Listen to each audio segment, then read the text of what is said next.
Welcome back to the deep dive. We have officially made it to early 2026. We're here.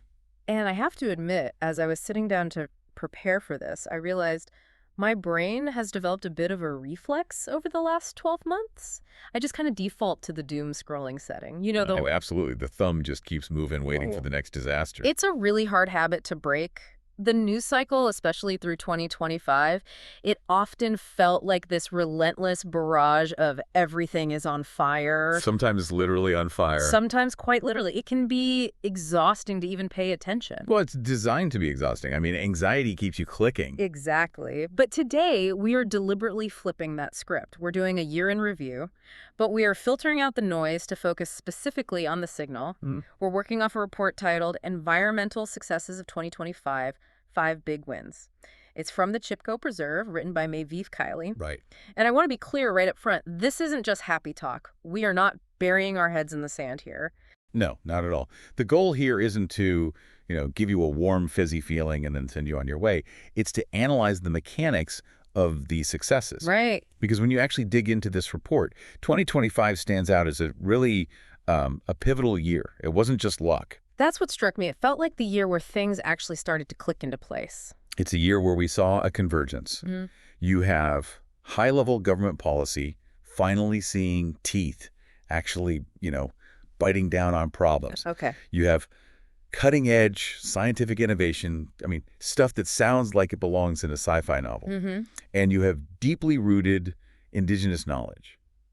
And in 2025, these three things, they kind of crash together to solve problems that we really thought were unsolvable. And that's the mission for this deep dive. We want to understand how change happens so we can maybe replicate it. Exactly. We've got a global roadmap today. We're starting in the Amazon rainforest, then checking in on some very famous bears in China, then down to the Antarctic ice shelf, bouncing back to the rivers of California, and finally looking at a microscopic solution for honeybees. It really does cover the full spectrum, from the macro, looking at entire forests and space, to the micro, looking at yeast under a microscope. So let's jump right in. Topic number 1, the Amazon rainforest. Okay.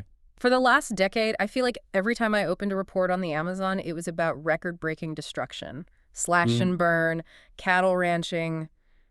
It just felt inevitable. It was a constant drumbeat of bad news. With this report, it drops a statistic that I actually had to double-check. I didn't believe it at first. I know the one you mean. It says that in 2025, deforestation fires in the Brazilian Amazon dropped by 80%. 80%. It is a staggering drop. That's the lowest rate since 2015.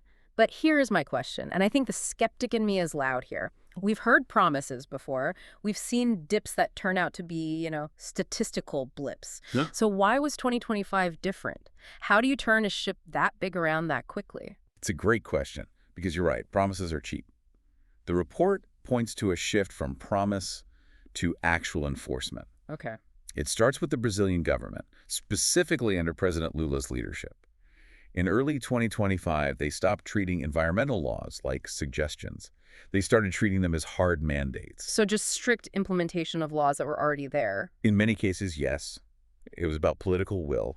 But it wasn't just, sending police from the capital into the jungle. That's the old model. And that usually fails. It usually fails because the jungle is just too big to police. You can't have a cop behind every single tree.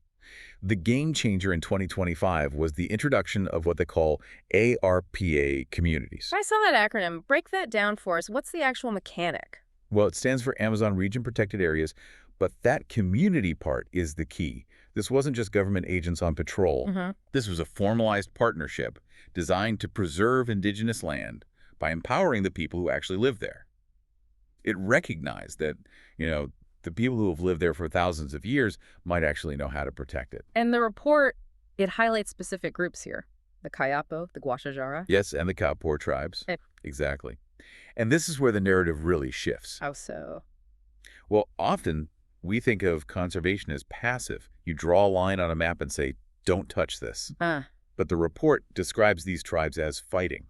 This is active conservation. So you have the government providing the legal air cover, essentially saying you have the right to enforce this, and then you have the Guajajara and Kayapo acting as the guardians on the ground. That's the potent combination. You've got the state's authority combined with local knowledge, local presence. If an illegal logging truck comes in, the local communities know about it way before its satellite ever picks it up. And they're not just stopping the destruction. No, that's the other key part. The report notes they aren't just stopping the bad stuff, like the logging and poaching. They are actively working to rejuvenate damaged lands. They are healing the forest. I think that distinction is so important. It's not just not destroying, it's repairing. Exactly. But, okay, we promised we wouldn't just do the highlight reel. The report does add some nuance. It's not like the Amazon is suddenly a pristine paradise, is it? No, and we have to be realistic. Matif Kali makes it very clear. The Amazon is still under attack. From what? There's still illegal mining, which is incredibly difficult to root out because it's so mobile. And maybe most worryingly, climate change itself is it's locked in for the near future. We are still seeing these unpredictable droughts. Right, so the human-made fires, the intentional clearing, that's down. Way down. But the climate pressures are still building up. Precisely. Local policy can't fix global temperature rise overnight. But the takeaway here, the big win, is that humanity proved it can stop its own direct destruction. We proved that slash and burn isn't inevitable. When you enforce indigenous land rights, you get results. Period. That's a powerful proof of concept. It shows that the mechanism works if we just use it. Okay, let's pivot. From the lungs of the earth to maybe the most famous face of conservation, A icon. the giant panda. The report calls this section the Gateway Species Success. I want to dig into that concept, but first the status update. 2025 was a good year for pandas. It was a very good year. Yes. It solidified a trend we've all been hoping would hold. The report mentions a specific event in January 2025 that drove a lot of headlines, the Smithsonian National Zoo. Oh yeah, the new cubs. They welcomed 2 new cubs, Bao and King Bao. Which is always a massive media event. It keeps the public interested, it keeps donations flowing, it's a big deal. But beyond the zoo cameras and the cute t-shirts, the wild numbers are what really matter. The report lists the current population at roughly 1,900 wild pandas. And about 800 in captivity. Now, I have to play devil's advocate here. 1,900. In a world of billions of humans, 1,900 bears doesn't sound like a massive, thriving population. Well, it's all relative. You have to look at the trend line, not just the raw number. Okay. If you go back to the late 80s, early 90s, the population had plummeted. They'd lost 1,000 bears in a very short time. They were in a free fall. Because of deforestation and poaching. Exactly. Yeah. So the fact that we are sitting at 1,900 is really a miracle of stabilization. So we're not seeing, like, exponential growth, but we stopped the bleeding. We stopped the bleeding and started a slow recovery. Remember, China established 67 reserves and banned logging in their habitats back in 1998. That was a huge deal at the time. A huge economic sacrifice, and we're seeing the generational payoff of that now. They were moved from endangered to vulnerable back in 2016, and 2025 just solidified that we're holding that line. Okay, so let's talk about this gateway species term. To me, it sounds a little cynical. It sounds like we only save the animals that look good on a poster. It is cynical, in a way, I won't deny that, but it's also incredibly pragmatic. Yeah. The report puts it bluntly. Giant pandas are aesthetically pleasing. They're cute. We can just admit it. They are incredibly cute. Humans are hardwired to want to protect them. They have those big eyes, the round faces. They trigger our nurturing instinct. So conservationists basically use that against us. They use it for the planet.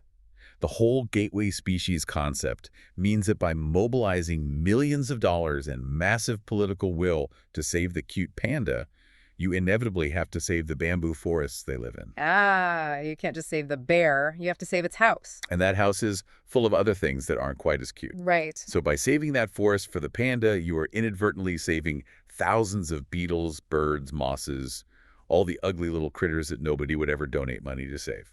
So the panda is the Trojan horse of conservation. In the best possible way, yes. The success we saw in 2025 with pandas is really a success for the entire biodiversity of those Chinese mountain ranges. So I can feel less guilty about clicking on those panda videos now. You're fueling the algorithm that saves the beetles. If it takes a viral video of a panda sneezing to save a forest, I will take it every time. Fair enough. All right, let's move from the mountains of China to the absolute bottom of the world, Antarctica. Now, usually when we talk about Antarctica, the news is, well, it's chilling. It's usually about ice shelves collapsing. And this story starts that way, too. It begins with a breakage. Right. In January 2025, iceberg A84 broke off from the George VI ice shelf. And when I read that, I thought, Here we go, more bad news. Normally, yes. That is a sign of a warming climate. We shouldn't minimize that. But what happened next was so unexpected. What was it? When that massive piece of ice moved away, it revealed a seafloor ecosystem that had been hidden for decades, maybe centuries. So the ice was acting like a lid. Exactly. A lid over a completely dark, isolated environment. And the Schmidt Ocean Institute got in there with their submersibles, basically diving into a place that had been sealed off from the sun. I would assume they'd find nothing. I mean, life needs light, right? That's what you'd think. But instead of a barren wasteland, they found a flourishing ecosystem. What did they find down there? A dense, thriving community.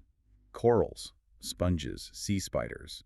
The report says they discovered 6 entirely new species. 6 new species just waiting there. Just waiting. It shows how resilient life can be, even in the darkest, coldest places. Yeah. It's a reminder that life finds a way isn't just a movie quote. There was one creature in particular that the report highlighted. We have to describe this thing, the Antarctic gonate squid. Ah, yes. The rosy red cephalopod. It's about 3 feet long, almost a meter, and it's bright red. But what struck me was that the report said we know almost nothing about it. And that's the fascinating part. We found it thriving there, but we have no idea what it eats or how it breeds or how it behaves. It's a complete mystery, a creature living its entire life in secret. It really drives home the point that we think we know the ocean, but we have no idea what's down there. That's the so what of this story for me. It reminds us that conservation isn't just about preserving things we've named. It's about saving the potential for discovery. It turns a climate disaster, the ice breaking into this moment of scientific wonder. A bittersweet win for sure, but a win for science. Okay, let's bring it back to warmer climates. We are heading to the west coast of the United States, California. To talk about the return of the engineers. The beavers. Now, I grew up thinking of beavers as pests. They flood roads, they chew down trees. Farmers usually hate them. Exactly. But this report frames them as keystone species and environmental engineers. They absolutely are. This story focuses on the California Department of Fish and Wildlife, the CDFW, and their beaver restoration program. This program started back in 2022, right? It did, but the big news for our 2025 review is that the program released this massive status report in September showing huge success. And it was solidified into law in 2024. So 2025 was the year it really proved itself. And once again, just like in the Amazon, it's a partnership model. This isn't just state scientists dropping beavers out of helicopters. No, although that is a funny image. This is a recurring theme. The CDFW partnered with the Tule River Tribe and the Maydew Summit Consortium. Which makes sense. The report says before colonization, beavers were everywhere in Southern California. They were the original water managers. They were, and they were decimated by hunting and habitat loss because, like you said, people saw them as pests or just wanted their fur. So why bring them back? Explain the mechanics. How does a beaver dam help a drought-prone state like California? It's simple physics. Beavers build dams. Dams create ponds. Ponds slow down the flow of water. In a state like California, which whipsaws between extreme drought and extreme flooding, slowing down water is a superpower. So instead of the rain just rushing out to the ocean, it sits there and sinks into the ground. Exactly. It recharges the groundwater. It raises the water table. The report says that on the Tule River Tribe lands, the reintroduction has significantly improved river health and water retention. That's the irony, isn't it? We spend billions on concrete dams, and these rodents do it better for free with some sticks. Better than free. They do it naturally, creating habitats for fish and birds in the process. It's a ripple effect. Yeah. When you bring back the water, everything else follows. So 2025 proved that low-tech, literally sticks and mud, can solve high-tech problems like water scarcity. If we just get out of the way and let them work. Okay, for our final topic, we are going to the complete opposite end of the spectrum. From sticks and mud to high-end genetic editing. Let's talk about honeybees. This is a huge one, and honestly, it feels the most futuristic of all the stories in the report. This is where we step into the lab. We all know the Save the Bees slogan. We know they're in trouble. The report lists the usual suspects: pesticides, parasites, And climate change reducing pollen, right? Yeah. It's basically a nutritional crisis. Bees aren't just getting poisoned, they are starving. because the flowers are blooming at weird times or there's not enough variety. Exactly. So, enter the University of Oxford and Professor Geraldine Wright. They didn't just plant more flowers, they went into the lab. When did they cook up? They created a superfood. A superfood for bees. Yes. They started with a yeast called Yaroia lipolytica. Catchy name. It is a common yeast. But here's the sci-fi part. They used CRISPR technology genetic editing to modify it. They went into its DNA and tweaked it so the yeast produces 6 vital sterol compounds that are usually found in pollen. Wait, so I want to make sure I understand this. They took a yeast and they reprogrammed it to act as a perfect synthetic pollen substitute. Precisely. It's a complete nutritional package. In the wild, bees have to forage for miles to get this mix of nutrients.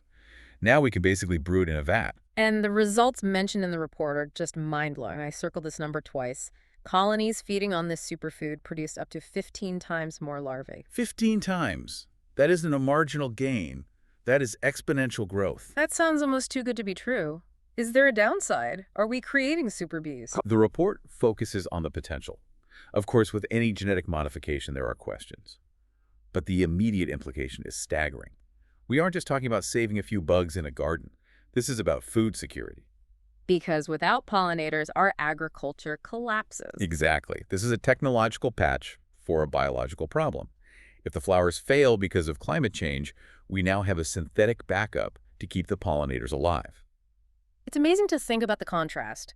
We started with indigenous tribes protecting the Amazon, very analog, and we end with geneticists in Oxford editing yeast DNA. And that really brings us to the synthesis of all of this, doesn't it? Yeah, let's wrap this up.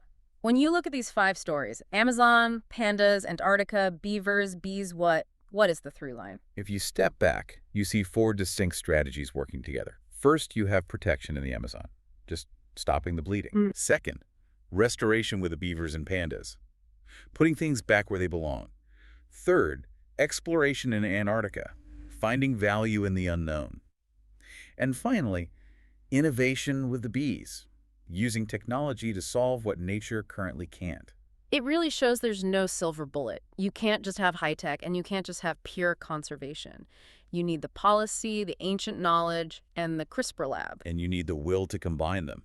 You need to be willing to try everything at once. And that's the takeaway for you listening. Environmental news can be paralyzing. It is easy to feel like it's game over, but this report shows that rapid improvement is possible. Fires can drop by 80%. Rivers can come back to life. It takes work, but the mechanisms exist. We are not helpless. Before we let you go, though, I know you have a thought stewing over there. You mentioned a philosophical shift happening. I do. It's something that struck me when comparing the Antarctic story to the bee story. In Antarctica, the wind was finding nature and leaving it alone. It was pristine, don't touch it. But with the beavers, and especially the bees, we're seeing a shift. We are actively engineering nature. We're re-terraforming rivers. We are genetically modifying yeast to feed insects because the natural flowers aren't enough anymore. We aren't just observers anymore. We are becoming the mechanics. Exactly. And as we move through 2026, I think this is the question we all need to sit with. Saving nature used to mean hands-off. But looking at these successes, saving nature might increasingly mean hands-on. Designing it, engineering it. Where is the line between protecting the natural world and designing a new one? That is a huge question. Are we gardeners or are we guardians? Maybe we have to be both. A perfect place to leave it. Thank you for taking this deep dive with us. Hopefully this gives you a bit of optimism and a lot to think about as we head into the rest of the year. Thanks for listening. Catch you next time.